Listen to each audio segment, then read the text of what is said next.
Now, I'll just describe to you how I came about understanding a little bit, or the starting point of how I understood the electrical effect in the soils. On our farm in Waihi, we get significant amounts of rain at certain times, can get 5 or 6 inches. And at that time, I was feeding minerals to the stock, and I was using fish bins.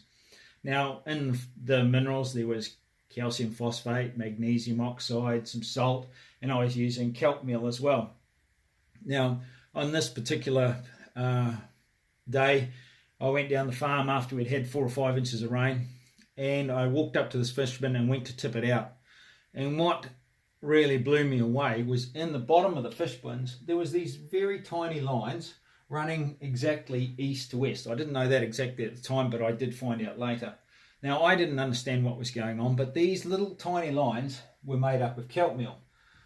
Now, it took quite a while to actually understand what was going on, but that kelp meal was actually being drawn to the electromagnetic lines in the soil created by magnetite, Fe3O4. Now, we had used basic slag on the farm, and our farm is a very highly paramagnetic soil. It's a very volcanic soil, so it has a low-level magnetic charge without direction.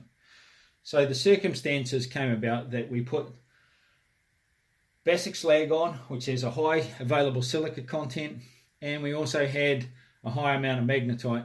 And what had happened with all of those circumstances, that the magnetite had actually lined up in line with the magnetic fields and joined together. And so, like, I've got plus, minus, and so they drew little tiny lines across the soil, 27 millimeters apart. Now, for me to actually quantify this, I had to get a voltmeter, and it took quite a lot of mucking around. I really wasn't sure what I was looking at to start with, but to get a voltmeter, I had to plug in here and find the line, and plug in here and find the same line, and then you can measure the voltage and the milliamps and the direction. So what came about was that we certainly found out that the electrical flow went from east to west, and that when you did touch on these lines, we were getting around 0.25 of a volt in Waihi in New Zealand. So it was significant to find out that we had an electrical current running through our soil.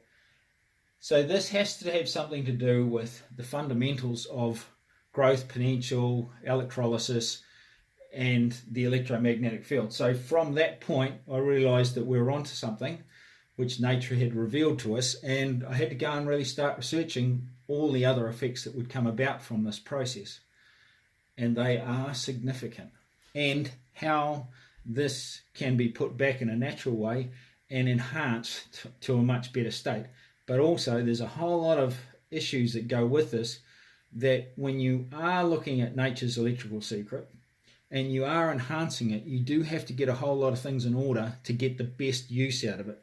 As we came to many conclusions, many times when we ramped up the electrical effect, if we didn't have certain processes in orders, like the mineralogy, base saturations, have the fungi working and all that sort of stuff, we actually went into, caused ourselves some major problems. So these are things that we learnt along the way. I mean, it's only taken 25 years of learning, but this, what you're getting is what we've learned over that time and how to make it work for yourself.